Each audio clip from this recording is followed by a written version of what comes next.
നമസ്കാരം. ആരോഗ്യപഥത്തിൻ്റെ പുതിയൊരു എപ്പിസോഡിലേക്ക് സ്വാഗതം. പ്രകൃതിയോടിണങ്ങിയുള്ള ഹീലിംഗ് ചികിത്സാ രീതിയാണ് നാച്ചുറോപ്പതി. നാച്ചുറോപ്പതിയെക്കുറിച്ച് കൂടുതൽ അറിയാൻ നമ്മളെ എത്തിയിരിക്കുന്നത് സമത്വം സെൻറ്റർ ഫോർ നാച്ചുറോപ്പതിക് മെഡിസിനിലാണ്. നമ്മോടൊപ്പം ഡോക്ടർ തൃഷ്ണ ദേവരാജൻ. സ്വാഗതം ചെയ്യാം. നമസ്കാരം മാഡം. നമസ്കാരം. അപ്പോൾ സമത്വം നാച്ചുറോപ്പതിനെ കുറിച്ച് ഞാനൊരു ഇൻട്രോ കൊടുത്തു. അപ്പം നമ്മുടെ ഓഡിയൻസിന് വേണ്ടിയിട്ട് ഇവിടെ എന്തെല്ലാം ട്രീറ്റ്മെൻറ്റ്സ് ആണ് മെയിനായിട്ട് നടക്കുന്നത്? പേര് നാച്ചുറോപ്പത്തിക് മെഡിസിൻ ആണെങ്കിലും നേച്ചറിനോട് ഒത്തുചേർന്ന് പോകുന്ന എല്ലാ ട്രീറ്റ്മെൻറ്റ്സും ഇവിടെയുണ്ട്. ഉദാഹരണത്തിന് നമ്മൾ പലപ്പോഴും നമ്മളും മനുഷ്യനും പ്രകൃതിയുടെ ഒരു ഭാഗമാണ്.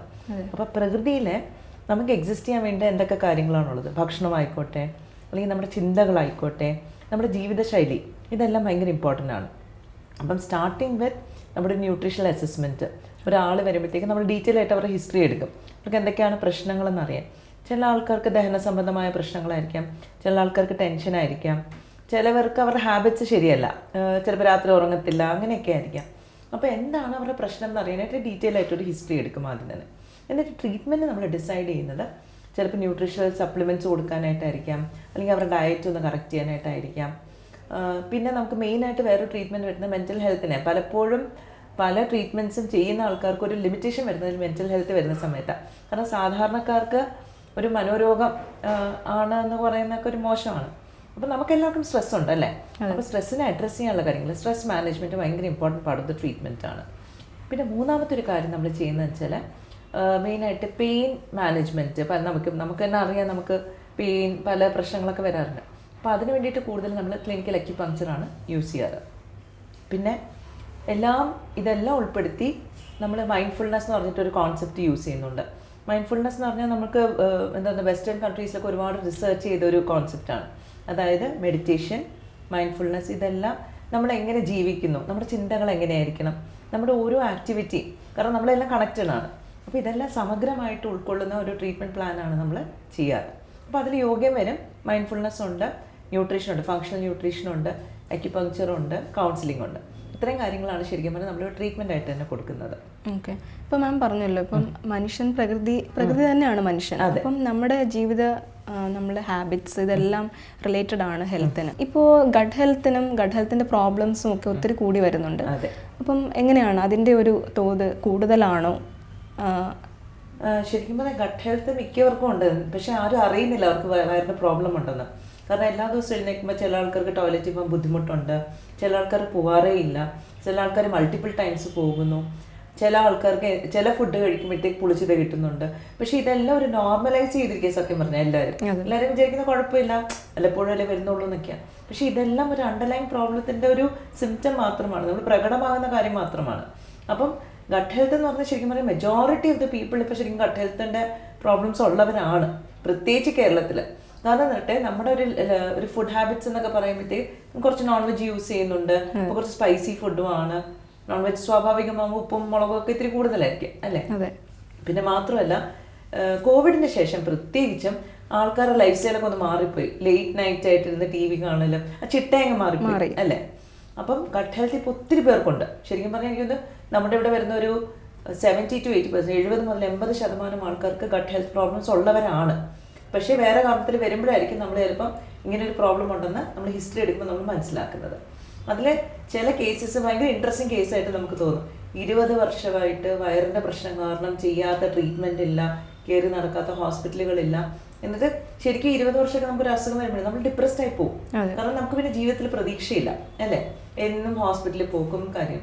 അതിപ്പോൾ എത്ര പ്രായമുള്ളവരാണ്, 30-40 വയസ്സുള്ളവരൊക്കെ. അപ്പം അവിടെയാണ് ശരിക്കും നമ്മൾ ഇതിൻ്റെ ഒരു പ്രസക്തി മനസ്സിലാക്കുന്നത്. ഈയിടയ്ക്ക് എൻ്റെ ക്ലിനിക്ക് വന്നൊരു ലേഡിയുണ്ട്, പുള്ളിക്കാരി പുറത്താണ്, NRI ആണ്. അപ്പം ഒരു 20 വർഷമായിട്ട് പുള്ളിക്കാരിക്ക് വയറിന് പ്രശ്നമാണ്, ഒന്നും കഴിക്കാൻ പറ്റില്ല. അപ്പോൾ ഇപ്പം 45 ഇയേഴ്സ് ഉണ്ട്, പക്ഷെ അണ്ടർ വെയിറ്റ് ആണ്, 49 കിലോയേ ഉള്ളൂ. പുള്ളിക്കാരനെ കണ്ടാൽ തന്നെ നമുക്കറിയാം ന്യൂട്രീഷണലി ഭയങ്കര ഡെഫിഷ്യൻ്റാണ്. അപ്പം നമുക്ക് തന്നെ അറിയാം, ഒരു ദിവസം നമ്മൾ ഫുഡ് കഴിച്ചാൽ നമ്മൾ എത്ര ടയേർഡായിരിക്കും അല്ലേ? പക്ഷേ ഈ ലേഡീനെ പോലുള്ള ആൾക്കാർക്ക് ഒന്നും കഴിക്കാൻ പറ്റില്ല. കാരണം എന്ന് വെച്ചാൽ കഴിച്ച ഉടനെ ടോയ്ലറ്റിൽ പോകും. അപ്പം സ്വാഭാവികമായിട്ട് നമുക്ക് കഴിക്കാൻ പേടിയാവും അല്ലേ? എന്ത് കഴിക്കുന്ന പ്രശ്നം നമുക്കറിയില്ല. പല ഫുഡുകൾ കഴിക്കുമ്പോഴത്തേക്കും ഇങ്ങനെ വരുമ്പോൾ അപ്പം ഒരു കല്യാണത്തിന് പോകാനോ അല്ലെങ്കിൽ നമ്മുടെ ഒരു ഫ്രണ്ട്സിൻ്റെ കൂടെ ഒരു പാർട്ടിക്ക് പോകാനോ പുറത്ത് പോയി കഴിക്കാനോ പേടിയോ. അപ്പോൾ അതിനോട് ഗട്ട് ഹെൽത്തിൻ്റെ അണ്ടർലൈൻ ഒരു പ്രശ്നമുണ്ട്, അതിൻ്റെ അടുത്ത് ആൻസൈറ്റിയും കൂടെ വരും, പേടി, അയ്യോ ഇനി ഞാൻ പോയ അല്ലേ. പിന്നെ ഫുഡ് കഴിക്കുമ്പോൾ നമ്മൾ മെഷർ ചെയ്ത് നോക്കും, അയ്യോ ഇത് പ്രശ്നമാകുമോ, ഇത് പ്രശ്നമാകും. അപ്പം നമുക്കൊരു ഗട്ട് ഹെൽത്ത് പ്രോബ്ലം ഉണ്ട്, അതിൻ്റെ അടുത്ത് ആൻസൈറ്റി വന്നു, ലോങ് ടേം ആയതുകൊണ്ട് ഡിപ്രഷൻ അതിൻ്റെ അടുത്ത് വരും, റൈറ്റ്. അപ്പം ഇവിടെയാണ് നമ്മൾ ഗട്ട് ബ്രെയിൻ ആക്സിസ് എന്നൊക്കെ പറഞ്ഞാൽ ഭയങ്കര ഇമ്പോർട്ടൻസ് നമ്മൾ അതിന് കൊടുക്കുന്നത്. അപ്പം സ്വാഭാവികമായിട്ടും നമ്മൾ ഈ ദഹന സംബന്ധമായിട്ടുള്ള പ്രശ്നം നമ്മൾ പരിഹരിക്കണം ഫസ്റ്റ്, അതാണ് അതിൻ്റെ റൂട്ട് കോസ്. അപ്പോൾ ഈ ദഹന സംബന്ധമായിട്ടുള്ള പുള്ളിക്കാരുടെ പ്രശ്നം എന്ന് വെച്ചാൽ ഇറിറ്റബിൾ ബവൽ സിൻഡ്രോം. അപ്പോൾ പണ്ടൊക്കെ കരുതിയിരുന്നതെന്ന് വെച്ചാൽ സ്ട്രെസ് കൊണ്ടാണ്, പെട്ടെന്ന് ടെൻഷൻ വരുമ്പോഴാണ്, നമുക്കും ചിലപ്പോൾ ടെൻഷൻ വരുമ്പോൾ പെട്ടെന്ന് ടോയ്ലറ്റിൽ പോകണമെന്നൊക്കെ തോന്നും. പക്ഷെ അതൊരു നോർമൽ റിയാക്ഷൻ, അപ്പോൾ വന്നു അത് മാറി. പക്ഷെ ഇങ്ങനത്തെ ഉള്ള കേസസിൽ അത് എപ്പോഴും ലൈഫ് ലോങ് നിൽക്കുകയാണ്, മാറുന്നില്ല. ടെൻഷൻ ഉണ്ടെങ്കിലും ഇല്ലെങ്കിലും എന്ത് ചെറിയൊരു മാറ്റം വന്നാലും അപ്പോഴേ ടോയ്ലറ്റിൽ പോകണം, അങ്ങനെ ശരിക്കും ഭയങ്കര കഷ്ടമായിട്ടുള്ളൊരവസ്ഥയാണ്. അപ്പോൾ അവിടെ നമ്മൾ ട്രീറ്റ്മെൻറ്റ് ചെയ്യുന്നത് എന്താണെന്ന് വെച്ചാൽ ഇവർക്കും എന്താണ് ന്യൂട്രീഷണൽ ഡെഫിഷ്യൻസീസ് കാണും. കാരണം ഫുഡ് കഴിക്കാൻ പറ്റുന്നില്ല, ദഹിപ്പിക്കാൻ പറ്റുന്നില്ല, കഴിച്ച ഉടനെ പോവുകയാണ് അല്ലേ. അപ്പോൾ ചീരവർഗ്ഗങ്ങളൊക്കെ അപ്പോഴും അതേപോലെ അൺഡൈജസ്റ്റഡ് ആയിട്ട് പോകും. ഓക്കെ, അപ്പോൾ നമ്മൾ ട്രീറ്റ് ചെയ്യുന്നതെന്ന് വെച്ചാൽ ആദ്യം ദഹന വിശപ്പുണ്ടാകുക, അതിനെ ശരിക്കും നമുക്ക് സ്റ്റമക്ക് ആസിഡ് വേണം നമുക്ക് പ്രോട്ടീനൊക്കെ ഡൈജസ്റ്റ് ചെയ്യാനായിട്ട്. അപ്പോൾ ആസിഡ് ഉണ്ടോ എന്ന് ഉറപ്പ് വരുത്തുക, ഇല്ലെങ്കിൽ നമ്മൾ ആസിഡിനെ സെക്രീറ്റ് ചെയ്യാനുള്ള സാധനങ്ങൾ നമ്മൾ ഫുഡിൽ കൊടുക്കേണ്ടി വരും. അപ്പം പലപ്പോഴും ഫുഡ് കഴിക്കാൻ ലിമിറ്റേഷൻ ഉള്ളത് സപ്ലിമെന്റ്സ് ആയിട്ട് ആദ്യം കൊടുത്ത ശേഷം പിന്നീട് അത് ഫുഡിലോട്ട് ഷിഫ്റ്റ് ചെയ്യും. അപ്പോൾ അത് ഡൈജഷൻ്റെ കാര്യത്തിൽ. പിന്നെ അബ്സോർപ്ഷൻ്റെ കാര്യത്തിൽ ഞാൻ പറഞ്ഞില്ലേ, നമ്മൾ ഫുഡ് കഴിക്കുമ്പോഴത്തേക്ക് ദഹനം കുറച്ച് നേരത്തെ വയറിൽ നിന്ന് പിന്നെ ചെറിയ കുടലിലേക്കൊക്കെ പോകണം. അപ്പം ആ ഒരു പ്രോസസ്സിൽ എൻസൈംസിന് ഒരുപാട് റോളുണ്ട്. നമ്മുടെ പാൻക്രിയാറ്റിക് എൻസൈം ഉണ്ട്, ഇൻറ്റെസ്റ്റിനൽ എൻസൈം ഉണ്ട്, ബൈലുണ്ട്, ലിവറിൽ നിന്ന് സെക്രീറ്റ് ആണ്. അപ്പോൾ ഇതെല്ലാം ആവശ്യത്തിന് ഇല്ലെങ്കിലും നമുക്ക് ഈ പറഞ്ഞ കാര്യങ്ങളൊന്നും ദഹിപ്പിക്കാൻ പറ്റില്ല. അപ്പോൾ അതും കറക്റ്റായിട്ടുണ്ടോയെന്ന് ഉറപ്പ് വരുത്തണം. അപ്പം ഇപ്പം നമുക്ക് ഫോർച്യുനേറ്റ്ലി നമുക്കിത് ക്യാപ്സ്യൂൾ പരുവത്തിലൊക്കെ കിട്ടുന്നുണ്ട്, എൻസൈം ടാബ്ലറ്റ് പരുവത്തിൽ. ഇനീഷ്യലി നമുക്കത് ഉപയോഗിക്കേണ്ടി വരും, പിന്നീട് നമ്മുടെ ബോഡി തന്നെ ഉണ്ടാക്കും, സെക്രീറ്റ് ചെയ്യും. പിന്നെ മേജർ ആയിട്ട് പ്രശ്നമാണ് കോൺസ്റ്റിപ്പേഷൻ. ഒരുപാട് പേർക്ക് അല്ലെ മലം പോകാൻ ബുദ്ധിമുട്ട്. അപ്പം നമ്മൾ സോഷ്യൽ മീഡിയയിൽ ഒരുപാട് ഇൻഫർമേഷൻ നമുക്ക് കിട്ടുന്നുണ്ട്, എന്താണ് ഫൈബർ റിച്ച് ഫുഡ് കഴിക്കണം, വെള്ളം കുടിക്കണം, ഇതൊക്കെ ചെയ്തിട്ടും പോകാത്ത ഒരുപാട് പേരുണ്ട്. അപ്പോൾ അവർക്ക് എന്താണ് പ്രശ്നം? രണ്ട് കാര്യങ്ങളാകാം. ഒന്ന്, വയറിനകത്തോടെ ബാക്ടീരിയ, പലതരം ബാക്ടീരിയകളുണ്ട് നമ്മുടെ വയറിനകത്ത്, ഫംഗസും ഉണ്ട്, ഈസ്റ്റ്, അതൊക്കെയുണ്ട്. അപ്പം ഇതിൻ്റെ അനുപാതം കറക്റ്റ് അല്ലെങ്കിൽ നമുക്ക് കോൺസ്റ്റിപ്പേഷൻ വരും. അപ്പോൾ അതുകൊണ്ട് നമ്മൾ വെള്ളം കുടിച്ചത് കൊണ്ടോ ഒരുപക്ഷെ നമ്മൾ ഫൈബർ റിച്ച് ഫുഡ് കഴിച്ചുകൊണ്ടോ അത് മാറില്ല. അപ്പോൾ അതെന്താണെന്ന് നമ്മൾ കണ്ടുപിടിച്ചിട്ട് ട്രീറ്റ് ചെയ്യുന്നതായിരിക്കും എപ്പോഴും നല്ലത്. പിന്നെ ഒരു സെക്കൻഡ് കാറ്റഗറി ഉണ്ട്. നമ്മുടെ വായു മുതൽ നമ്മുടെ മലദ്വാരം വരെ മസിൽസ് ഉണ്ട്, എന്നാലേ നമുക്ക് ഈ ഫുഡ് ഇങ്ങനെ പുഷ് ചെയ്ത് താഴെപ്പോളൂ. അപ്പോൾ പല ആൾക്കാർക്കും ഈ മസിൽസിന് മൂവ്മെൻറ്റ് കുറവാണ്. അപ്പോൾ അതും ഇതിനൊരു കാരണം, മലബന്ധത്തിന് കാരണം. അപ്പോൾ അതും നമ്മൾ കറക്റ്റ് ചെയ്യണം. അപ്പോൾ അത് ചിലപ്പോൾ നമ്മുടെ ഫുഡിൻ്റെ ട്രിഗേഴ്സ് ആകാം, ചിലപ്പോൾ നമ്മൾ ഈ ബാക്ടീരിയയുടെ പ്രശ്നങ്ങളാകാം. അത് നമ്മൾ കറക്റ്റ് ചെയ്ത് പോകണം. ഈ ഗട്ട് ഹെൽത്ത് എന്ന് പറയുമ്പോഴത്തേക്കും മിക്കവാറും മൈൻഡും കണക്റ്റഡ് ആയിരിക്കും അതിൽ. അപ്പോൾ അതും കൂടെ നമ്മളൊന്ന് ക്ലിയർ ചെയ്യണം. സ്ട്രെസ് ഫാക്ടേഴ്സ് ഉണ്ടെങ്കിൽ അതും കൂടെ നമ്മളൊന്ന് കറക്റ്റ് ചെയ്യണം. ഓക്കെ, അപ്പോൾ ഒരു A to Z ഒരു അനാലിസിസ് ചെയ്താണ് ട്രീറ്റ്മെൻറ്റ് നടക്കുന്നത്. മാം ഇപ്പോൾ പറഞ്ഞല്ലോ ഫുഡ് നമ്മൾ കഴിക്കുന്ന രീതി, ഫൈബർ റിച്ച് ഫുഡ്, അങ്ങനെയൊക്കെ. ഈ പ്രോബയോട്ടിക്സ്, പ്രീബയോട്ടിക്സ് എന്ന് കുറേ ഈ ഒരു ഇടയായിട്ട് കുറേ നമ്മൾ കേൾക്കുന്നുണ്ട്. അതിലെന്തെങ്കിലും കാര്യമുണ്ടോ? അല്ലെങ്കിൽ നമുക്ക് ഹോം മെയ്ഡ് ആയിട്ട് തന്നെ പ്രോബയോട്ടിക്, പ്രീബയോട്ടിക്സ് ഒക്കെ എങ്ങനെയാണ് നമുക്ക് ഫുഡിലൂടെ കിട്ടുന്നത്? നമുക്ക് പ്രോബയോട്ടിക്സ് എന്ന് പറഞ്ഞാൽ ഈ പറഞ്ഞ കണക്ക് ഹെൽത്തി ആയിട്ടുള്ള നമ്മുടെ ഇൻറ്റെസ്റ്റൈനിൽ, നമ്മുടെ കുടലുകളിൽ ആവശ്യമായിട്ടുള്ള ബാക്ടീരിയയും ഈ ഫംഗസൊക്കെയാണ് ഈ പ്രോബയോട്ടിക്സ് എന്ന് പറയുന്നത്. അപ്പോൾ ഇപ്പം ഗവേഷണത്തിൽ കണ്ടുപിടിച്ചിരിക്കുന്നത് ഈ പ്രോബയോട്ടിക്സ് നമ്മൾ കഴിക്കുന്ന ഫുഡിനെ ദഹിപ്പിക്കാൻ സഹായിക്കുന്നുണ്ട്. അവരവിടെ നിന്ന് അവരുടെ എൻസൈംസ് വെച്ച് നമ്മൾ ഇതിനെ ബ്രേക്ക് ഡൗൺ ചെയ്യുന്നുണ്ട്. അപ്പോഴാണ് പലപ്പോഴും ഇതിനെ നമുക്ക് അബ്സോർബ് ചെയ്യാൻ പറ്റുന്നത്, ആഗിരണം ചെയ്യാൻ പറ്റുന്നത്. അപ്പോൾ പ്രോബയോട്ടിക്സ് പ്രത്യേകിച്ചും ഇന്നത്തെ കാലത്ത് നമ്മൾ ഒരുപാട് ആന്റിബയോട്ടിക്സ് യൂസ് ചെയ്ത ആൾക്കാരായിരിക്കും. കുട്ടിക്കാലത്തേക്ക് ജലദോഷം വരുമ്പം അല്ലേ പല രീതിയിൽ നമ്മുടെ കുട്ടികൾക്ക് തന്നെ അങ്ങനെ എക്സ്പീരിയൻസ് ഒക്കെ ഉണ്ട്. നമ്മുടെ പ്രായത്തിലും നമ്മൾ കഴിച്ചിട്ടുണ്ട്. അപ്പം ആന്റിബയോട്ടിക് കഴിക്കുമ്പോൾ സ്വാഭാവികമായിട്ട് നാച്ചുറൽ ആയിട്ടുള്ള എല്ലാം മോശം കേട്ടോ. അപ്പോൾ അത് നമ്മൾ റിപ്ലേനിഷ് ചെയ്യണം. നമ്മൾ എങ്ങനെയാണോ ഒരു ഗാർഡനെ ക്ലീൻ ചെയ്ത് പുതിയ ചെടി നടുന്നത്, അതേപോലെ ഇപ്പോൾ ആന്റിബയോട്ടിക് കഴിച്ചപ്പോൾ ഗാർഡൻ മൊത്തം ക്ലീനായി. പിന്നെ നമുക്ക് ആവശ്യമുള്ള നമ്മൾ ചിലപ്പോൾ റിപ്ലേനിഷ് ചെയ്യേണ്ടി വരും. അപ്പോൾ അവിടെ നമുക്ക് പ്രോബയോട്ടിക്കിന് ഒരുപാട് പ്രാധാന്യമുണ്ട്. ഇന്ന് കാണുന്ന ഒരുപാട് കണ്ടീഷൻസ് ഇൻക്ലൂഡിങ് ആൻസൈറ്റി, എന്താ പറയുക, ഉത്കണ്ഠ, ഡിപ്രഷൻ, ഇതെല്ലാത്തിനും പ്രോബയോട്ടിക്കിന് വലിയൊരു പ്രാധാന്യമുണ്ട്. കാരണം കുറേ ന്യൂറോ ട്രാൻസ്മിറ്റേഴ്സ് നമ്മുടെ ദഹന പ്രക്രിയയിലാണ് ഉണ്ടാക്കുന്നത്. അപ്പം അവിടെ പ്രോബയോട്ടിക്സിന് വാല്യൂ ഉണ്ട്. പിന്നെ ഓട്ടോഇമ്യൂൺ കണ്ടീഷൻസ്, ഇപ്പം നമ്മൾ ഈ ആർത്രൈറ്റിസ് പറയുന്നു, സ്കിൻ ഡിസീസസിലൊക്കെ പറയുന്നില്ലേ, എക്സീമ, സോറിയാസിസ് എല്ലാം, അവിടെ എല്ലാം ഈ പ്രോബയോട്ടിക്സ് ഇല്ലാത്തത് കൊണ്ടാണ് പലപ്പോഴും ഇമ്മ്യൂൺ പവർ ശരിക്കും പ്രവർത്തിക്കാത്തത്. അപ്പോൾ അവിടെ നമുക്ക് ഈ ഹെൽത്തി ബാക്ടീരിയ ഭയങ്കര ഇമ്പോർട്ടൻ്റ് ആണ്. പിന്നെ പ്രീബയോട്ടിക്സിൻ്റെ കാര്യം പറഞ്ഞു. പ്രീബയോട്ടിക്സ് ആക്ച്വലി എന്താണ്? ഈ പ്രോബയോട്ടിക്സിന് വളരാനുള്ള ഭക്ഷണമാണ് പ്രീബയോട്ടിക്സ്. അപ്പോൾ അത് എവിടെ നിന്നാണ് നമുക്ക് കിട്ടുന്നത്? നാരുള്ള ഭക്ഷണത്തിലാണ് പ്രീബയോട്ടിക്സ് ഉണ്ടാവുക. അപ്പം നമ്മൾ സ്വാഭാവികമായിട്ട് വയറിന് പ്രശ്നമുള്ള ഒരാൾക്ക് ചോദിക്കും, നിങ്ങൾ നാരുള്ള ഭക്ഷണം കഴിച്ചാൽ അവർക്ക് ഗ്യാസ് കയറും, കാരണം അത് ദഹിപ്പിക്കാൻ അവർക്ക് പറ്റില്ല അല്ലേ. അപ്പോൾ പലപ്പോഴും ചിലപ്പോൾ നമ്മൾ അതിൻ്റെ കുറച്ചുകൂടെ എന്താ പറയുക, കുറച്ചൊന്ന് ദഹിക്കാൻ പറ്റുന്ന ഒരു ഫോമിൽ നമ്മൾ ചിലപ്പോൾ കൊടുക്കേണ്ടി വരും. പക്ഷേ ഏറ്റവും ഈസി ആയിട്ട് നമുക്ക് വീട്ടിൽ തന്നെ ചെയ്യാൻ പറ്റുന്നത് നമ്മുടെ പച്ചമോര് ഈ ലോകത്തിലെ വൺ ഓഫ് ദ ബെസ്റ്റ് പ്രോബയോട്ടിക്സാണ്. അതുകൊണ്ടായിരിക്കും നമ്മുടെ പഴമക്കാരൊക്കെ ഫുഡ് സദ്യ കഴിക്കുമ്പോൾ ലാസ്റ്റ് ഒരു മോര് ഇൻക്ലൂഡ് ചെയ്യും. അപ്പം മോര് തീർച്ചയായിട്ടും നല്ലൊരു പ്രോബയോട്ടിക് ആണ്. ഇനി ഇതിൽ പ്രശ്നം വരുന്നതെന്ന് വെച്ചാൽ ജലദോഷമുള്ള ആൾക്കാർക്ക് കുറച്ച് ദിവസം മോര് കുടിക്കാൻ പറ്റില്ല അല്ലേ. ചില ആൾക്കാർക്ക് ലാക്ടോസ് ഇൻടോളറൻസ് ഉണ്ട്, അതായത് പാലിന്റെ ഉൽപ്പന്നങ്ങൾ കഴിക്കാൻ പറ്റില്ല. അപ്പൊ അവർക്ക് ഇതൊരു ലിമിറ്റേഷൻ ആയിട്ട് ചിലപ്പോൾ വന്നേക്കാം. അപ്പൊ അതിന് നമുക്ക് വേറെ കാര്യങ്ങൾ കൊടുക്കാൻ പറ്റും. പക്ഷെ എല്ലാവരും തന്നെ നമുക്ക് വേറെ ഒരു പ്രശ്നമില്ലെങ്കിൽ മോര് നമ്മുടെ ഫുഡിന്റെ ഭാഗമാക്കണം. പച്ചമോര്, ഇഞ്ചിയും നമ്മൾ സാധാരണ ഒരു പ്രിപ്പറേഷൻ വീട്ടിൽ നമ്മൾ ഉണ്ടാക്കുന്ന പോലെ. പിന്നെ ഇത് കൂടാതെ നമുക്ക് പ്രീബയോട്ടിക്സ് എന്ത് ആഡ് ചെയ്യാൻ പറ്റും ഫുഡിൽ. അപ്പോൾ അവിടെയാണ് നമുക്ക് പലപ്പോഴും ആപ്പിളിന് വലിയൊരു റോള് വരുന്നത്. ആപ്പിൾ ഈസ് വെരി ഗുഡ്, നല്ലൊരു പ്രീബയോട്ടിക്കാണ്. അപ്പം അത് പുഴുങ്ങി കഴിക്കുകയാണെങ്കിൽ അത്രയും നല്ലത്. കാരണം പുഴുങ്ങി കഴിച്ചാൽ കുറച്ചുകൂടി ഈസിയാണ് നമുക്ക് ഡൈജസ്റ്റ് ചെയ്യാം. റോ ആയിട്ട് കഴിക്കുന്നത്, റോ എന്ന് പറഞ്ഞിട്ടുണ്ടെങ്കിൽ നമുക്ക് അതിൻ്റെ നാരെല്ലാം ബ്രേക്ക് ഡൗൺ ചെയ്യണം. ഈ പുഴുങ്ങി കഴിച്ച് കഴിഞ്ഞാൽ കുറേയൊക്കെ നാര് ബ്രേക്ക് ഡൗൺ ആയി, പിന്നെ ബാക്കി നമ്മൾ ഡൈജസ്റ്റ് ചെയ്താൽ മതി. അപ്പം പുഴുങ്ങിയ apple is A very good prebiotic. പിന്നെ വേറെയും കുറേ പ്രിപ്പറേഷൻസ് ഒക്കെ ഉണ്ട്, ഒളിഗോ സാക്കറൈഡ്സ് എന്നൊക്കെ പറഞ്ഞിട്ട്. പക്ഷെ ബേസിക്കലി നമുക്ക് വീട്ടിൽ ചെയ്യാൻ പറ്റുന്ന ഇത് 2 കാര്യങ്ങളാണ്. പിന്നെ വേറെ നമുക്കിപ്പോൾ ആപ്പിൾ എല്ലാ സീസണിലും നമുക്ക് ലഭ്യമാവില്ല അല്ലേ, സീസണലാണ്. അപ്പം പ്രീബയോട്ടിക് ആയിട്ട് നമുക്ക് യൂസ് ചെയ്യാൻ പറ്റുന്ന നല്ല നാരുള്ള ഭക്ഷണങ്ങൾ, അതായത് നമ്മുടെ വെജിറ്റബിൾസ്, നമുക്ക് കുമ്പളങ്ങ, പടവലങ്ങ, പീച്ചിങ്ങ, അതൊക്കെ അതിൽ അത്യാവശ്യം നാരുണ്ട്, വെള്ളമുണ്ട്, പക്ഷെ അത്യാവശ്യം നാരുണ്ട്. അപ്പോൾ അതൊക്കെ നമുക്ക് കുക്ക് ചെയ്ത് ഈസി ആയിട്ട് ഡൈജസ്റ്റ് ചെയ്യാൻ പറ്റും. അത് വളരെ നല്ലതാണ് ശരിക്കും പറഞ്ഞാൽ. അതാണ് അവിയലിൻ്റെ പ്രിപ്പറേഷനൊക്കെ ശരിക്കും പറഞ്ഞാൽ ഏറ്റവും one of the best preparations ആണ് മാം. അതേപോലെ ഇപ്പോൾ പറഞ്ഞല്ലോ, ഇപ്പം നമ്മുടെ ഏതൊരു അസുഖമാണെങ്കിലും എല്ലാ കാര്യങ്ങളും നമ്മൾ മൈൻഡുമായിട്ട് കണക്റ്റഡ് ആണ്. ഇപ്പം ഗട്ട് ഹെൽത്തിന്റെ പ്രോബ്ലം ആയിട്ട് ഒരാൾ വരുമ്പോൾ മാമിന്റെ ഇവിടുത്തെ ട്രീറ്റ്മെന്റിൽ മെന്റൽ ഹെൽത്തും കൂടി ഇൻക്ലൂഡഡ് ആണ് എന്നുള്ളതിന് എങ്ങനെയാണ് ഒരു റെസ്പോൺസ് കിട്ടുന്നത്? ഈ ഇടയ്ക്ക് എൻ്റെ അടുത്ത് വന്ന ഒരു ലേഡി ഉണ്ടായിരുന്നു. പുള്ളിക്കാരിക്ക് ആയിരിക്കും വെയിറ്റ് ലോസിന് വേണ്ടി വന്നതാണ്. പക്ഷെ നമ്മൾ ചോദിക്കുമ്പോഴത്തേക്ക് ഗട്ട് ഹെൽത്ത് പ്രോബ്ലംസ് ഉണ്ട്, സ്ട്രെസ് കാരണമാണ് ഓവർ ഈറ്റ് ചെയ്യുന്നത്. ഓവർ ഈറ്റ് ചെയ്യുമ്പോൾ എന്താ കഴിക്കുന്നത്? ജങ്ക് ഫുഡ് കഴിക്കും, അപ്പോൾ വയറ് പ്രശ്നമാവും. ഇതെല്ലാം കണക്റ്റഡ് ആയിട്ട് വരുന്നു. അപ്പം സ്വാഭാവികമായിട്ട് നമ്മൾ ഗട്ട് ഹെൽത്ത് നോക്കുമ്പോൾ മെന്റൽ ഹെൽത്തും, കാരണം നമ്മുടെ ശരീരവും മനസ്സും ഒന്നല്ലേ, കണക്റ്റഡ് ആണ്. അപ്പം അതുകൊണ്ട് അതും ചോദിച്ചേ പറ്റൂ, അല്ലെങ്കിൽ നമ്മുടെ ഈ ട്രീറ്റ്മെന്റ് ഇൻകംപ്ലീറ്റ് ആയിരിക്കും. നമുക്ക് ഒരിക്കലും ഇവർക്കൊരു ശാശ്വതമായ പരിഹാരം കൊടുക്കാൻ പറ്റില്ല. അപ്പോൾ അതും വളരെ ഇമ്പോർട്ടൻ്റ് ആണ്. അത് നമ്മളൊരു മാനസിക രോഗം എന്നുള്ള രീതിയിലല്ല, ഗട്ട് ഹെൽത്ത് സംബന്ധമായിട്ടുള്ളൊരു പ്രശ്നമായിട്ട് തന്നെ നമ്മളത് കണക്കാക്കുന്നത് കണക്റ്റഡ് ആണ് എന്നുള്ളത്. തീർച്ചയായിട്ടും തീർച്ചയായിട്ടും. അതുപോലെ മാം, പ്രകൃതിയോട് ഇണങ്ങിയുള്ള ട്രീറ്റ്മെന്റ്സ് എന്ന് പറയുമ്പോൾ ഗട്ട് ഹെൽത്തിലെ ട്രീറ്റ്മെന്റ്സ് എന്താ പറയുക, പ്രകൃതിയോട് ഇണങ്ങി എങ്ങനെയാണ് അത് റിലേറ്റ് ചെയ്തിരിക്കുന്നത് ട്രീറ്റ്മെന്റിൽ? നമുക്ക് ഗട്ട് ഹെൽത്ത് പ്രോബ്ലംസ് നമ്മുടെ പ്രകൃതിയുടെ കോൺസെപ്റ്റിൽ വരുന്ന സമയത്ത് നമുക്ക് നമ്മുടെ ശരീരത്തിലും മനസ്സിനും അനുയോജ്യമല്ലാത്ത കാര്യങ്ങൾ കഴിക്കുമ്പോൾ നമുക്ക് പ്രശ്നമില്ല.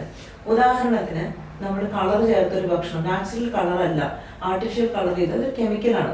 അപ്പൊ സ്വാഭാവികമായിട്ട് നമ്മുടെ ബോഡി അതിനൊരു ഫോറിനർ ആയിട്ട് ഡിറ്റക്ട് ചെയ്യും അല്ലേ, കാരണം നമ്മുടെ ശരീരത്തിന് പറ്റുന്ന സാധനമല്ല, അപ്പോഴാണ് റിയാക്ഷൻ നടക്കുന്നത്. അപ്പം അതുപോലെയാണ് ഭക്ഷണത്തിൽ നമ്മൾ ആഡ് ചെയ്യുന്ന പല കാര്യങ്ങളും. എന്താണ്, എണ്ണയ്ക്ക് വരും ആൾക്കാർ ഡാൽഡ, മാർജറിൻ ഉപയോഗിക്കുന്നത്, അത് നാച്ചുറൽ സാധനങ്ങളല്ല, അതുകൊണ്ട് തന്നെ ശരീരം റിയാക്ട് ചെയ്യും.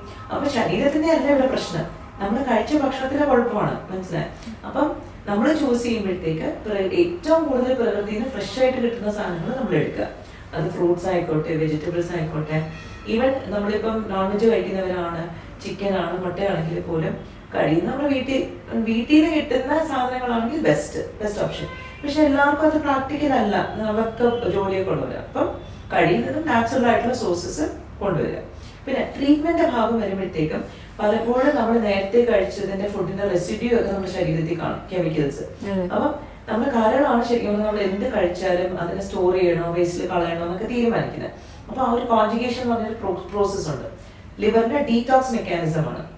അപ്പം നേരത്തെ കഴിച്ച ഭക്ഷണത്തിൽ പെസ്റ്റിസൈഡ്സ് ഉണ്ട്, അല്ലെങ്കിൽ എന്തെങ്കിലും വിഷങ്ങളുണ്ടെങ്കിൽ പലപ്പോഴും ലിവറിലേക്കാണ് അത് ആദ്യം ചെല്ലുന്നത്. അപ്പൊ എന്ത് ചെയ്യണം, നമ്മൾ ലിവർ ഹെൽത്ത് നമുക്ക് നന്നായിട്ട് മെയിൻറ്റെയിൻ ചെയ്യണം. അതിനാണ് നമ്മൾ പലപ്പോഴും പറയുന്നത് കരളിനെ ക്ലെൻസ് ചെയ്യണം, ലിവർ ഡീടോക്സ് എന്നൊക്കെ പറയുന്നത്. അപ്പൊ അതിനൊക്കെ നമുക്ക് നന്നായിട്ട് ചെയ്യാൻ പറ്റുന്ന മിൽക്ക് തെസിൽ എന്നൊക്കെ പറഞ്ഞ കുറച്ച് ഹെർബ്സ് ഉണ്ട്. അപ്പൊ അതൊക്കെ ശരിക്കും ലിവർ ഡീടോക്സിനെ ഹെൽപ്പ് ചെയ്യും. പിന്നെ നമ്മൾ ലിവറിന് വേറൊരു കാര്യം നമുക്ക് ചെയ്യാൻ പറ്റുന്നത് എന്താണെന്ന് വെച്ചാൽ ഒരുപാട് എന്താ പറയുന്നത് ഈ ക്രാഷ് ഡയറ്റ്സും അങ്ങനത്തെ കാര്യങ്ങളൊക്കെ ചെയ്യാതിരിക്കുക. അപ്പം നമ്മൾ ഫസ്റ്റ് നമ്മൾ ശ്രദ്ധിക്കുന്ന വെച്ചാൽ ഏറ്റവും നാച്ചുറൽ ആയിട്ടുള്ള ഫുഡ് കഴിക്കുക. പിന്നെ പെസ്റ്റിസൈഡ്സ് ഉണ്ട്, നമ്മൾ കഴിക്കുന്ന എല്ലാ ഫുഡിലും നമുക്ക് കെമിക്കൽ ഇല്ലാന്ന് ഒരിക്കലും പറയാൻ പറ്റില്ല. നമ്മൾ ശ്വസിക്കുന്ന വായുവിലുണ്ട്, കുടിക്കുന്ന വെള്ളത്തിലുണ്ട്. അപ്പൊ നമുക്ക് ലിവർ ഹെൽത്ത് നമ്മൾ മെയിൻറ്റെയിൻ ചെയ്യണം. അപ്പൊ പല സോഷ്യൽ മീഡിയയിൽ നമ്മൾ കാണും ലിവർ ഡീറ്റോക്സ് എന്ന് പറഞ്ഞൊരു കാര്യമേ ഇല്ല, അതൊക്കെ ചുമ്മാ. അങ്ങനെയല്ല. കാരണം ആ ലിവറിന്റെ ഫംഗ്ഷൻ ഒപ്റ്റിമമായിട്ട് വെച്ചാൽ മാത്രമേ നമ്മുടെ ശരീരത്തിൽ വിഷങ്ങൾ കയറിയാലും കളയാൻ പറ്റുള്ളൂ. അപ്പൊ ലിവർ ഹെൽത്ത് ഭയങ്കര ഇമ്പോർട്ടൻ്റ്. അപ്പൊ നമുക്ക് ലോക്കലായിട്ട് അവൈലബിൾ കീഴാർനെല്ലി അതിന് വളരെ നല്ലൊരു എക്സാമ്പിളാണ്. കീഴാർനെല്ലി പണ്ടൊക്കെ നമ്മൾ കർക്കിടക കഞ്ഞിയിലൊക്കെ അത് യൂസ് ചെയ്യാറുണ്ട് അല്ലേ. അപ്പൊ അതിന്റെ അത് ഈ കർക്കിടകത്തിന്റെ കോൺസെപ്റ്റ് തന്നെ വന്നത് വർഷത്തിൽ ഒരിക്കലെങ്കിലും ആ ക്ലെൻസിങ് നടക്കണം എന്നുള്ള രീതിയിലാണ്. അപ്പം നമുക്ക് അത് ചെയ്യാൻ പറ്റുമെങ്കിൽ നമുക്ക് ആ വർഷത്തേക്ക് നമ്മൾ ഓക്കെയാണ്. അപ്പൊ അങ്ങനെ നമുക്കും നാച്ചുറോപ്പത്തിയിൽ അങ്ങനെയുണ്ട് സീസണൽ ആയിട്ടുള്ള ട്രീറ്റ്മെന്റ്സ്. ഇപ്പം പലപ്പോഴും നമ്മള് ഒരു വ്യത്യാസം ഇതിൽ വരുന്ന വെച്ചാൽ ഒരു സ്പെസിഫിക് മഴക്കാലം എന്ന് പറഞ്ഞില്ല, നമുക്ക് സമ്മർ സീസണിലും ട്രീറ്റ്മെന്റ് ചെയ്യാൻ. കാരണം നമുക്ക് ഒരുപാട് വെള്ളത്തിന്റെ ട്രീറ്റ്മെന്റ്സ് ഉണ്ട്. അപ്പൊ ശരിക്കും പറഞ്ഞാൽ നമുക്ക് നല്ല സുഖമാണ് ആ സമയത്ത് ട്രീറ്റ്മെന്റ് ചെയ്യാൻ.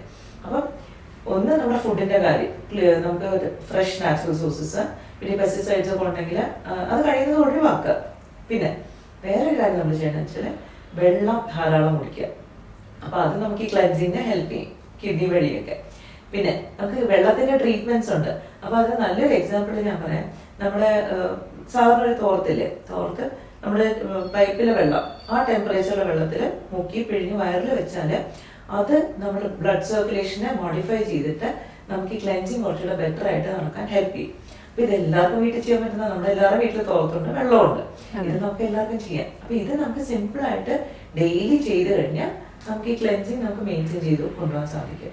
പക്ഷെ ഇത് ഫുൾ സ്റ്റമക്ക് ചെയ്യാൻ പറ്റില്ല, ഭക്ഷണം കഴിച്ച ഉടനെ ചെയ്യാൻ പാടില്ല, അല്ലാത്ത സമയത്ത് എപ്പോഴും ചെയ്യാം. ഒരു 30 minutes എല്ലാ ദിവസം ചെയ്താൽ ഒരു പ്രിവെന്റീവ് ആസ്പെക്ടിന് ഇത് വളരെ നല്ലതാണ്. ഗട്ട് ഹെൽത്തിന് പ്രശ്നങ്ങൾ വരാതിരിക്കും. മാം, അതേപോലെ ഈ വെയിറ്റ് ബാലൻസിങ് ഗട്ട് ഹെൽത്തുമായിട്ട് വളരെ റിലേറ്റഡ് ആണ്. ഇപ്പൊ നമ്മൾ സൊസൈറ്റിയിലേക്ക് നോക്കുന്നെങ്കിൽ ഒരുപാട് പേർക്ക് വെയിറ്റ് കുറയ്ക്കണം, മറ്റു കുറെ പേർക്ക് വെയിറ്റ് കൂട്ടണം. അപ്പോൾ നമ്മളിപ്പോൾ സോഷ്യൽ മീഡിയയിലൂടെയും റൈറ്റപ്സിലൂടെയൊക്കെ വായിച്ചാണ് മിക്കവാറുള്ളവർ ചെയ്യുന്നത്, അല്ലെങ്കിൽ ജിമ്മിൽ ട്രെയിനർ പറയുന്നത് കേട്ടിട്ടായിരിക്കും. പക്ഷെ എന്തുകൊണ്ടും ബെറ്റർ ആയിട്ടുള്ളത് ഒരു ഡോക്ടർ പറയുന്നത് തന്നെയാണ്. നമ്മൾ അങ്ങനെ ഒരു അഡ്വൈസ് എടുത്താണ് ശരിക്കും ഗട്ട് ഹെൽത്തിന്റെ കാര്യങ്ങൾ ഡിസൈഡ് ചെയ്യേണ്ടത്. അപ്പം വെയിറ്റ് കുറയ്ക്കുന്നവർ, ഇപ്പം ഫുഡ് സ്കിപ്പ് ചെയ്യാന്ന് പറയുന്നത് ഒരിക്കലും ഒരു നല്ല ഓപ്ഷൻ അല്ല. അപ്പം ഫുഡ് സ്കിപ്പ് ചെയ്യാതെ വെയിറ്റ് കുറയ്ക്കുന്നവർക്ക് അവരുടെ ഡയറ്റിൽ ഇൻക്ലൂഡ് ചെയ്യാൻ പറ്റുന്ന കാര്യങ്ങൾ എന്തൊക്കെയാണ്? ഓക്കെ, വെയിറ്റ് എന്ന് പറയുമ്പോൾ പലപ്പോഴും നമ്മൾ ശ്രദ്ധിക്കുന്നതെന്ന് വെച്ചാൽ ഇൻസുലിൻ റെസിസ്റ്റൻസ് ഉള്ളവർക്കാണ് വെയിറ്റ് ലൂസ് ചെയ്യാൻ ഭയങ്കര പാടായിട്ട് വരുന്നത്. അതായത് നമ്മൾ കഴിക്കുന്ന ഭക്ഷണം നമ്മുടെ ബോഡിയിൽ സ്റ്റോർ ചെയ്യപ്പെടില്ല. അതുകൊണ്ടാണ് നമുക്ക് ഇത് പെട്ടെന്ന് കളയാനും ബുദ്ധിമുട്ട്. സ്റ്റോറേജ് ആണ് നമ്മുടെ മെയിൻ കാര്യം നടക്കുന്നത്. അപ്പൊ അങ്ങനെയുള്ളവർക്ക് പ്രത്യേകിച്ചും നമ്മൾ ചെയ്യുന്നതെന്ന് വെച്ചാൽ കാർബോഹൈഡ്രേറ്റ്സ്, അതായത് അന്നജം കുറച്ച് കുറയ്ക്കുക. കാരണം വെച്ചാൽ നമുക്ക് ഓൾറെഡി കഴിച്ചത് ഇഷ്ടംപോലെ സ്റ്റോറേജിൽ ഇരിപ്പുണ്ട്.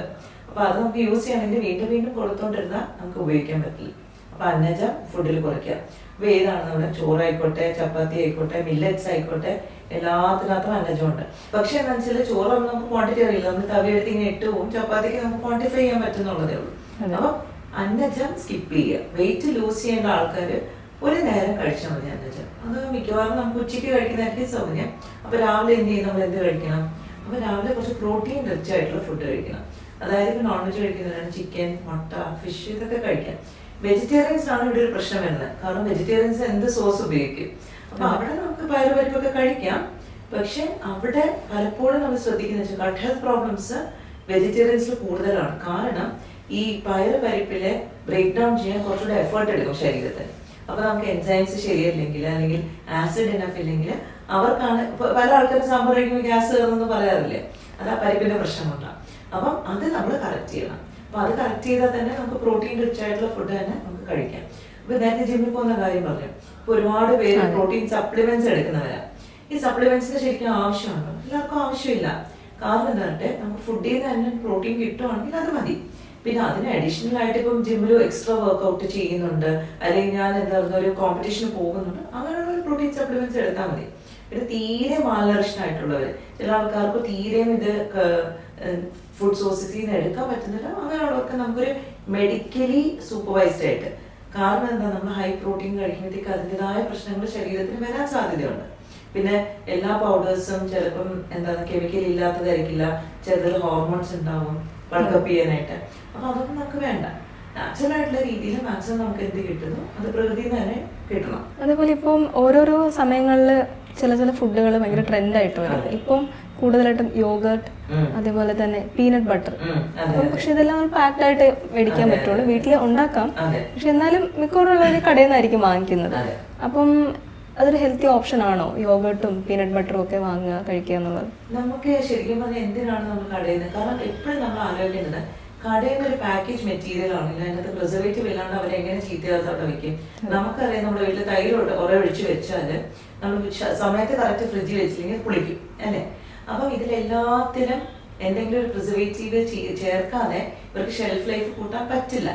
അപ്പൊ സ്വാഭാവികമായിട്ട് നമ്മൾ ചിന്തിക്കേണ്ടത് നമ്മൾ ഉണ്ടാക്കുന്നതാണ് എപ്പോഴും നല്ലത്. കാരണം നമുക്ക് ഫ്രഷ് ആയിട്ട് അത് കഴിക്കാം, കെമിക്കൽ ഇല്ല അതില് അല്ലെ. അപ്പം യോഗട്ട് നല്ലതാണെന്ന് ചോദിച്ചാൽ ആണ്, പക്ഷെ നമുക്ക് അതിന് പകരം പുളിയില്ലാത്ത തൈര് വീട്ടിലുണ്ടാക്കി കഴിക്കാൻ പറ്റുമെങ്കിൽ അതാണ് നമുക്ക് നല്ലത്. നമുക്ക് കടയിൽ നിന്ന് വാങ്ങേണ്ട ആവശ്യമില്ല. പിന്നെ പണ്ടത്തെ ഒരു ട്രഡീഷണൽ മെത്തേഡിൽ പലപ്പോഴും നമ്മൾ തൈര് മൂലം കൊണ്ടാക്കുമ്പോഴത്തേക്ക് അതിൽ നിന്ന് നമ്മുടെ ആ ഫാറ്റ് റിമൂവ് ചെയ്യായിരുന്നു. ഇപ്പൊ അതിനാണ് ഒരു ലിമിറ്റേഷൻ വരുന്നത്. അപ്പൊ ആ ഒരു പ്രോസസ്സ് നമ്മൾ ചെയ്യുവാണെങ്കിൽ നമ്മുടെ വീട്ടിലുണ്ടാക്കുന്നതിനാണ് എപ്പോഴും നല്ലത്. പിന്നെ പീനട്ട് ബട്ടറിന്റെ കാര്യം പറയും. നമ്മൾ പലപ്പോഴും പീനട്ട് ബട്ടർ ഭയങ്കര പ്രോട്ടീൻ റിച്ചാണ്, ഹെൽത്തി ആണെന്നൊക്കെ വിചാരിക്കും. പക്ഷെ അതിനകത്ത് ഒരുപാട് ഇൻഗ്രീഡിയൻസ് ഉണ്ട് which are not healthy. Palm oil add ചെയ്യും, കാരണം ഇല്ലെങ്കിൽ ഇത് ഷെൽഫ് ലൈഫിൽ ഇരിക്കില്ല. തീർച്ചയായിട്ടും നമ്മൾ പീനട്ട് ബട്ടർ എന്ന് പറയുന്നത് വീട്ടിലുണ്ടാക്കുകയാണെങ്കിൽ ബെസ്റ്റ് ഓപ്ഷൻ. പക്ഷെ അല്ലാണ്ട് I don't think it's A great option. പിന്നെ ചില ആൾക്കാർക്ക് ഈ കപ്പലണ്ടിയോട് അലർജി ഉണ്ട്.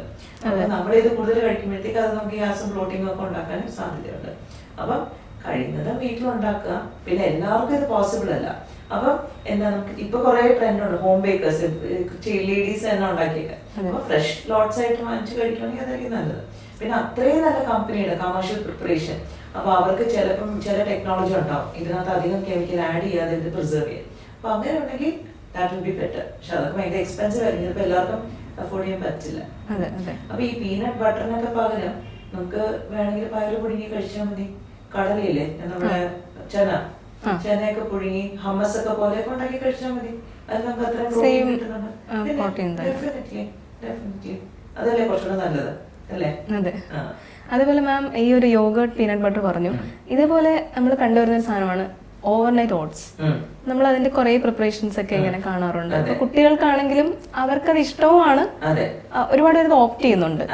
അപ്പം അത് ആക്ച്വലി എങ്ങനെയാണ് നമുക്ക് വെച്ചാൽ അത് ഡ്രൈ ഫ്രൂട്ട്സ്, നട്ട്സ്, മാം പറഞ്ഞ പോലെ ഓട്സ്, അങ്ങനെ ഒരുപാട് സാധനങ്ങൾ അതിൽ ഇട്ട് ചിലരതിന് തലേദിവസം ഇട്ട് വെക്കും, ചിലര് ഒരു 2 ദിവസത്തേക്ക് ഫ്രിഡ്ജിൽ വെച്ചിട്ട് എടുത്ത് കഴിക്കും. അപ്പം ഇങ്ങനെ ചെയ്തുകൊണ്ടിരിക്കുന്ന പലരും ഉണ്ട്. I am also doing it. അപ്പോൾ അത് എങ്ങനെ നല്ലതാണോ? ഓട്സിന്റെ ഗുണം എന്താന്ന് പറയട്ടെ, ഈ ഓവർനൈറ്റ് ഓട്സ് എന്ന് പറയുന്നത് ശരിക്കും പറഞ്ഞാൽ ഹെൽത്തിയാണ്. കാരണം എന്താ വെച്ചാൽ ഈ ഓട്സിന്റെ പ്രത്യേകത വെച്ചാൽ അതിനകത്ത് നമുക്ക് 2 തരം നമുക്ക് ഫൈബർ ഉണ്ട്. Soluble fibre, insoluble fibre. Insoluble fibre ആണ് നമ്മുടെ നാരില്, നമ്മൾ മുരിങ്ങയ്ക്കൊക്കെ കഴിക്കുമ്പോൾ നാരിനെ അത് നമുക്ക് ദഹിപ്പിക്കാൻ പറ്റത്തില്ല. അത് പശുവിനെങ്കിൽ ദഹിപ്പിക്കാൻ പറ്റുള്ളൂ, നമുക്ക് പറ്റത്തില്ല, നമുക്ക് ആ എൻസൈം ഇല്ല.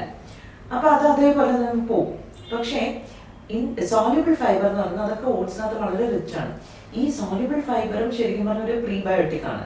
അപ്പൊ ഈ ഗട്ട് ബാക്ടീരിയനെ നമുക്ക് പരിപോഷിപ്പിക്കണമെങ്കിൽ ഈ ഓട്സിനകത്തുള്ള പ്രീബയോട്ടിക് ആയിട്ടുള്ള ഈ സോളിബിൾ ഫൈബർ ഭയങ്കര ഇമ്പോർട്ടൻ്റ് ആണ്. അപ്പൊ നമ്മൾ എന്തിനാ ഫ്രിഡ്ജിൽ വെക്കാൻ പറയുന്നത് ഓവർനൈറ്റ്? എന്തുകൊണ്ട് നമ്മൾ ഫ്രഷ് ആയിട്ട് കഴിക്കാൻ പറയുന്നില്ല?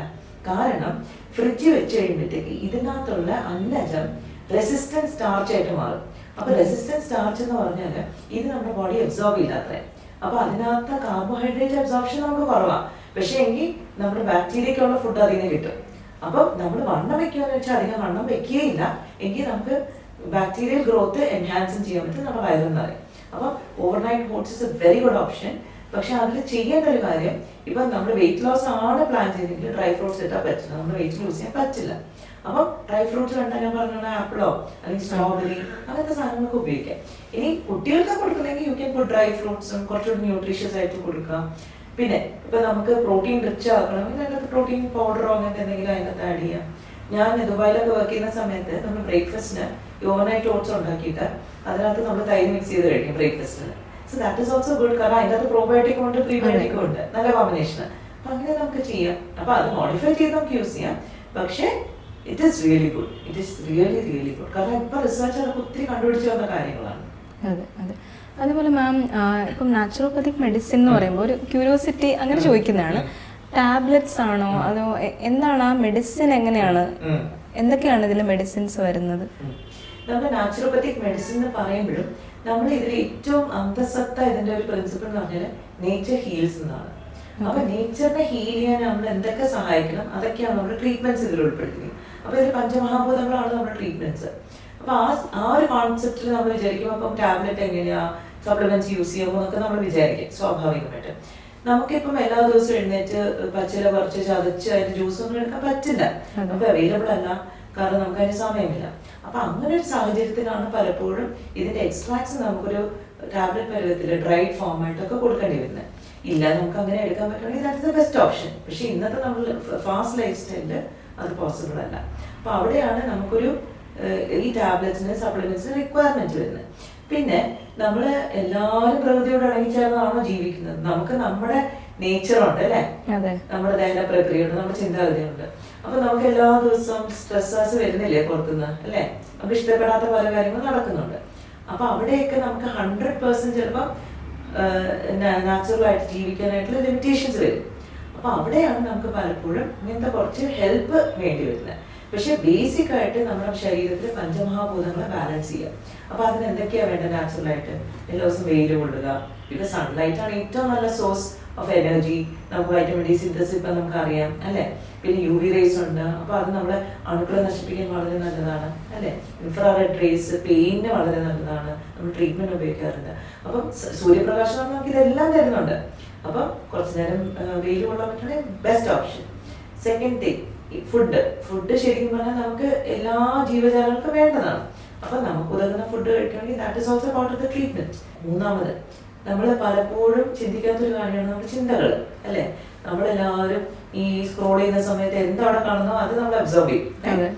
പക്ഷെ we are not even thinking അത് നമുക്ക് നല്ലതാണോ ചീത്തയാണോ. അപ്പം ഇതെല്ലാം നമ്മളെ ഇൻഫ്ലുവൻസ് ചെയ്യുന്നുണ്ട് സബ് കോൺഷ്യസ് മൈൻഡിൽ. അപ്പൊ നമ്മുടെ ചിന്തകളെ ക്ലെൻസ് ചെയ്യേണ്ടത് വളരെ നല്ലതാണ്. അവിടെയാണ് യോഗ, മെഡിറ്റേഷൻ, ധ്യാനം, മൈൻഡ്ഫുൾനെസ് ഇതിനെല്ലാം പ്രസക്തി. കാരണം ഇന്ന് നമ്മുടെ മനസ്സിലും ഇങ്ങനത്തെ വേണ്ടാത്ത കാര്യങ്ങൾ അടിയുന്നുണ്ട്, അതിന് നമ്മൾ എന്നും റിമൂവ് ചെയ്യണം. അപ്പൊ അത് നമ്മൾ എല്ലാ ദിവസവും ചെയ്യണം. അപ്പം പിന്നെ വേറെ എന്താ, നമ്മൾ വെള്ളം is also very important part of treatment. അപ്പൊ വെള്ളം കുടിക്കുന്നത് മാത്രമല്ല, നമ്മൾ കുളിക്കുന്നതും ഇസ് എ പാർട്ട് ഓഫ് ആ ട്രീറ്റ്മെന്റ്. കാരണം അതൊരു ക്ലെൻസിങ് പ്രൊസീജിയർ ആണ്. അപ്പൊ നമ്മുടെ ഇതിൽ ഭയങ്കര എല്ലാവർക്കും ഇഷ്ടപ്പെട്ട ഒരു ട്രീറ്റ്മെന്റ് ആണ് വേൾഡ് പൂൾ ബാത്ത്. അപ്പൊ അതൊക്കെ ശരിക്കും നമ്മുടെ ബ്ലഡ് സർക്കുലേഷനെ മോഡിഫൈ ചെയ്യാനായിട്ട് ഹെൽപ്പ് ചെയ്യും. പല ആൾക്കാരുടെ അസുഖങ്ങളും ബ്ലഡ് സർക്കുലേഷൻ പ്രോപ്പർ അല്ല. ചില ആൾക്കാരുടെ കാലില് തണുപ്പാണ്, എനിക്ക് സെൻസേഷൻ, പലപ്പോഴും ചിലപ്പോൾ ബ്ലഡ് സർക്കുലേഷൻ കുറവായതുകൊണ്ടായിരിക്കാം. അപ്പൊ അതൊക്കെ നമുക്ക് ഇത് വെച്ച് കറക്റ്റ് ചെയ്യാൻ പറ്റും. അപ്പൊ നമുക്കൊരു പുറത്തുനിന്ന് ഒരു കെമിക്കൽ ഇല്ലാതെയോ ഒരു സർജറി ചെയ്യാതെയോ നമ്മുടെ ആരോഗ്യത്തെ മെയിൻറ്റെയിൻ ചെയ്യാൻ പറ്റുവാണെങ്കിൽ അതിൽ ഏറ്റവും ബെസ്റ്റ് ഓപ്ഷൻ. പ്രിവെൻഷൻ കുറെയൊക്കെ നമുക്ക് വീട്ടിൽ തന്നെ ചെയ്യാൻ പറ്റും. പക്ഷെ അസുഖം വന്നാൽ ഡെഫിനറ്റ്ലി നമ്മൾ ഡോക്ടറിന് പോകണം, ഒരു ട്രീറ്റ്മെന്റ് ആയിട്ട് തന്നെ എടുക്കണം. അവിടെയാണ് നാച്ചുറോപ്പത്തിക് മെഡിസിൻ ആണ് ഒരു കോൺസെപ്റ്റ് വരുന്നത്. അത് നാച്ചുറോപ്പത്തിക് ലിവിംഗ് ആണ്, ഇത് നാച്ചുറോപ്പത്തിക് മെഡിസിൻ. അപ്പൊ ഇത് ട്രീറ്റ്മെന്റ് ആയിട്ട് തന്നെ, ട്രീറ്റ്മെന്റ് പ്രോട്ടോകോൾ ആയിട്ട് തന്നെ നമ്മൾ ചെയ്താലേ നമ്മൾ വിചാരിക്കുന്ന ഒരു രീതിയിൽ മാറ്റാൻ പറ്റുള്ളൂ. പിന്നെ നമ്മളത് ഇനി വരാതിരിക്കാൻ നോക്കണം അസുഖം. അപ്പൊ ആ ഒരു പ്രിവെന്റീവ് ആസ്പെക്റ്റും കൂടെ നമ്മൾ മനസ്സിൽ കരുതി വേണം ട്രീറ്റ്മെന്റ്സ് ചെയ്യാൻ. മാം, ഒരുപാട് സന്തോഷമുണ്ട് ഗട്ട് ഹെൽത്തിനെ കുറിച്ച് ഒത്തിരി കാര്യങ്ങൾ പറഞ്ഞു തന്നു. ഇപ്പം നമ്മൾ ഡെയിലി ലൈഫിനെ കുറിച്ച് ഞാൻ ചോദിച്ചിരുന്നു. ഇപ്പോൾ എല്ലാവരും ഓപ്റ്റ് ചെയ്യുന്ന ഫുഡ്, നമ്മൾ ഓവർനൈറ്റ് ഓട്സ്, പീനട്ട് ബട്ടർ, അങ്ങനെ കുറേ കാര്യങ്ങൾ കവർ ചെയ്തു. ഇതൊന്ന് കേട്ടിരുന്നവർക്കും അത് ഒരുപാട് ഹെൽപ്ഫുൾ ആയി കാണും. കാരണം നമ്മൾ എപ്പോഴും സോഷ്യൽ മീഡിയയിൽ നിന്ന് ഒരു കാര്യം നമ്മൾ എടുക്കുമ്പോൾ നമുക്കൊരു ഡൗട്ട് കാണും, ഇത് ഓക്കെ തന്നെ ആണല്ലോ അല്ലേ, നമ്മൾ ഗൂഗിൾ ചെയ്യും. എന്നാലും നമുക്ക് നമ്മൾ തുടർന്ന് വരുന്ന രീതി ഉണ്ടല്ലോ, ഡോക്ടറിൻ്റെ അടുത്ത് നിന്ന് കേട്ടാലും നമുക്കൊരു സമാധാനം ഉണ്ടാവുള്ളൂ. So we are so happy. ഇപ്പോൾ ഗട്ട് ഹെൽത്തിനെ കുറിച്ച് ഇത്രയും കാര്യങ്ങൾ പറഞ്ഞു തന്നതിന് ഒരുപാട് നന്ദിയുണ്ട്. ഒപ്പം തന്നെ നമുക്ക് ഡോക്ടറിനോടൊപ്പം വീണ്ടും ഇരിക്കാം വേറൊരു സബ്ജക്റ്റുമായിട്ട്. Thank you so much. Thank U.